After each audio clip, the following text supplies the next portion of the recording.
Bueno, pues os vamos a hablar del impresionante Mazda CX-60, que lo hemos probado en su versión híbrida enchufable y con el acabado Omura, que lo denominan así porque en teoría es un poco más deportivo. A ver, sí que tiene algunos aditamentos externos que indican que igual puede ser más deportivo, pero que realmente no es un coche para hacer tramos de montaña. Es deportivillo, tiene una estética así un poco más dura, pero realmente no es deportivo, es un sub. Y de hecho es un sub grande, porque tiene capacidades de hasta 7 plazas. En nuestro caso no, porque estaban anuladas las dos traseras, pero tiene capacidad de hasta 7 plazas. Realmente es un coche que me ha gustado, tiene peculiaridades. Hace poco tiempo hablábamos del Nissan Qashqai e-Power. En este caso es otra cosa totalmente diferente, también es un sub. Tuvimos mala suerte en su momento para hacer la sesión de fotos porque el invierno es lo que es y había muchísima niebla, o se echó la niebla enseguida. Hacía sol, pero realmente se echó la niebla. Pero estábamos hablando de un vehículo extremadamente bueno, bonito, barato, ¿no? Porque cuesta más de 53.000 pavos. O sea, estamos hablando de 53.700 y el precio base en la versión que probamos nosotros. Efectivamente, no podemos decir nada al respecto de esa versión, de nada malo en ese sentido, en cuanto a motorizaciones. Tiene dos motores, uno eléctrico que es capaz de mover el coche, que tiene no sé cuántos caballos, ciento y pico, y otro de combustión de un 2400 atmosférico, que también es capaz de mover el coche por sí mismo, por supuesto, y también tiene otros ciento y pico, casi 200, y en conjunto los dos motores suman 328 caballos, que está muy bien para un sub, ¿vale? Es una cifra muy considerable. También tiene un par motor, una fuerza, ese vehículo, o esos dos motores, en conjunto generan una fuerza de 500 Nm. Siendo híbrido y teniendo ese caballaje y tal, les ha limitado un poquitín, pero bueno, sí que es capaz de alcanzar los 200 km por hora, que es ilegal a todas luces, pero bueno, es capaz de hacerlo. También es capaz de hacer un 0 a 100 en 5,3 segundos, o en 5,7, no recuerdo ahora muy bien, pero bueno, en poco más de 5 segundos. Con un cronómetro en la mano lo podemos hacer. Bueno, realmente es bastante peculiar en un sub, en un coche de tanto peso, de tal tamaño, porque mide más de 4,7 metros, me parece, de longitud. Es extremadamente pesado, por lo tanto es un logro que el coche acelere tanto en tan poco tiempo. Y luego también tiene otra ventaja, que es su consumo de combustible homologado por la marca en 1,7 litros. Realmente, a ver, es como todo en esta vida. Está homologado a nivel del mar. El coche consume lo justo, la mayoría del tiempo circula en eléctrico y cuando quiere empezar a circular en modo de combustión, pues solamente consume 1,5 o 1,7. Realmente es muy poco combustible, pero en el momento en el que se agota la batería y ya no circulamos en eléctrico, el coche va a conducir o va a responder en combustión, en modo combustión, y va a consumir. Lógicamente es un coche muy pesado, es un motor atmosférico, es un motor grande, tiene que mover muchísima masa y bueno, es un motor que va a consumir, pero homologado como tal tiene 1,5, me parece, 1,7. No recuerdo ahora la cifra, pero tiene homologado eso. Básicamente es un híbrido enchufable, por lo tanto tiene la etiqueta cero de la DGT. ¿Por qué? Tiene una autonomía de 63 kilómetros, que para hacer nuestros quehaceres diarios está muy bien. La verdad es que podemos aguantar más de una semana con el coche, pero lo tenemos que cargar. Hay una cosa que no me gustó de ese vehículo, que es que siempre actúa en modo eléctrico, casi siempre, a no ser que le necesitemos más rendimiento, un adelantamiento y tal, que se combinan los dos motores, pero generalmente funciona en modo eléctrico. ¿Qué ocurre? Que en ese momento no contamina. Obviamente no contamina, pero en el momento en el que se agota la batería, da igual que estemos en ciudad, da igual que estemos en carretera, da igual el tipo de modo de conducción que llevemos, da igual en qué situación estemos, que el vehículo arranca con el motor de combustión y consume del motor de combustión. Hay un pequeño remanente que sí que se queda en la batería para arrancar el vehículo en modo eléctrico y para hacer pequeñas cosas de los semáforos, etcétera, en modo eléctrico, pero enseguida, si se ha agotado la batería, responde el motor de combustión. Por lo tanto, ya tendremos un consumo. Es lo que no me gustó del vehículo. A diferencia, por ejemplo, del e-Power que probamos la otra ocasión, el e-Power siempre funciona en eléctrico y el motor de combustión funciona al ralentí. En este caso, el motor de combustión mueve al vehículo y, bueno, pues tiene un motor muy grande, tiene muchos caballos y tiene mucho peso, tiene muchísima longitud y tiene que mover ese cacharro. Por lo tanto, es bastante más tragón de lo que en teoría debería de ser o lo que viene homologado según los papeles. Por lo tanto, hay que tener mucho cuidado. Sí que es verdad que 63 kilómetros es muchísima distancia. Podemos aguantar muchísimo tiempo con ese coche y sin utilizar un gramo de gasolina o de gasolina en este caso, porque es de gasolina. Actualmente tienes las versiones híbridas enchufables con diferentes acabados, pero también tenemos los motores diésel. Yo os explico también por qué tenemos los motores diésel. Tienen 200 caballos, que no están nada mal tampoco. Tienen una microhibridación, pero es que realmente los motores diésel y los gasolina de Mazda, concretamente esa marca de Hiroshima, japonesa, tienen una relación de compresión bastante parecida. Por lo tanto, el consumo va a ser bastante parecido, tanto en un diésel como en un gasolina. El rendimiento va a ser muy parecido, tanto en un diésel como en un gasolina. Los gasolina todavía no están disponibles. Están disponibles los diésel con esa microhibridación, que es una pequeña ayuda a la salida de los semáforos, de un ceda al paso, de un stop, etcétera. Es una ayuda, pero realmente el motor original, perdón, el motor original es diésel. Hemos probado otro motor que es gasolina, pero es híbrido enchufable. Tiene la etiqueta 0 de la AGT, por lo tanto, tenemos muchas ventajas a la hora de circular por las ciudades y es un coche que realmente me ha gustado. Viene súper bien equipado. Perdón, otra vez. Viene súper bien equipado. La versión Omura tiene pequeños aditamentos estéticos que implican un poco de deportividad, como por ejemplo exteriormente está pintado en blanco, en una especie de Arctic Blanc o algo así por el estilo, en un blanco nuclear bastante elegante. Los pasos de rueda, los bajos del vehículo y tal, en otras ocasiones son de plástico duro y actúan a modo de protección. En este caso están pintados del mismo color de la carrocería. Tiene unas llantas específicas de color negro. También tiene los retrovisores pintados de color negro.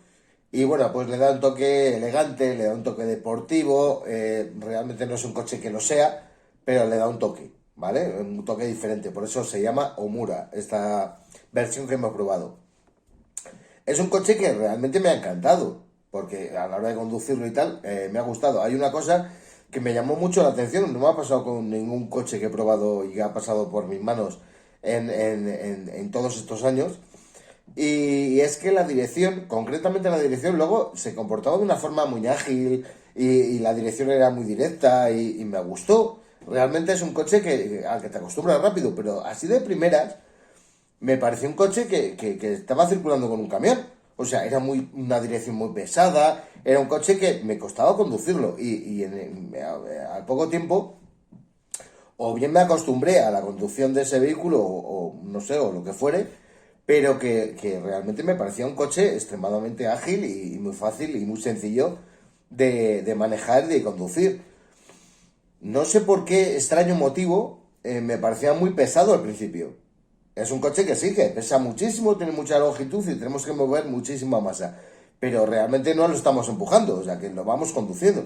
Pero es curioso que me pareciera súper pesado en un origen y luego pues poco a poco te ibas acostumbrando al vehículo.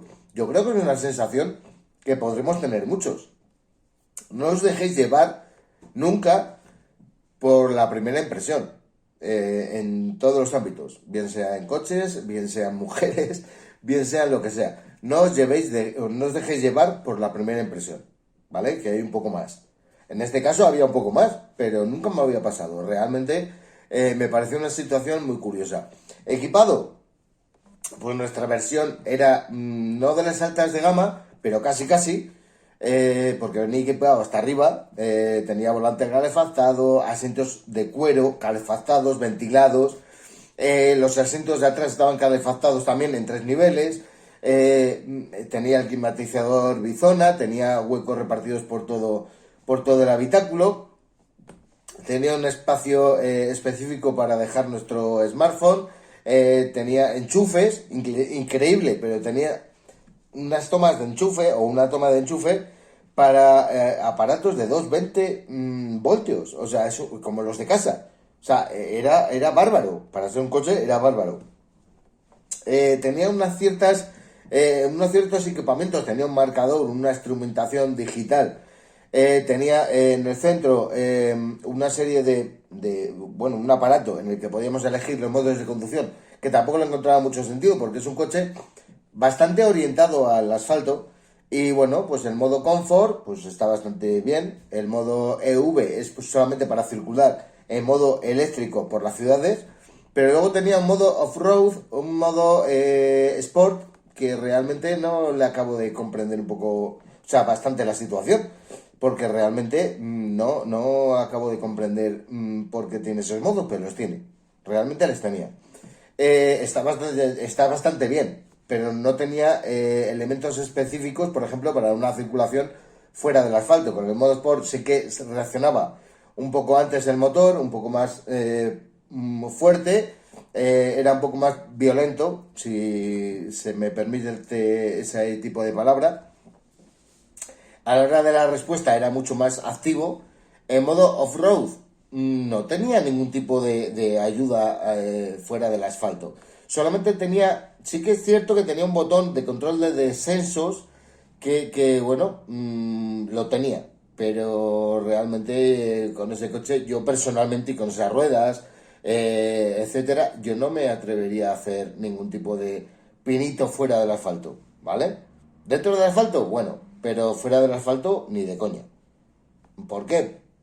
Tenía una altura libre al suelo de casi 18 centímetros, que no está nada mal, pero tampoco tenía un recorrido de suspensiones exagerado. O sea, no era un todoterreno al uso, era un sub que simplemente tenía ese gadget, por decirlo de alguna forma.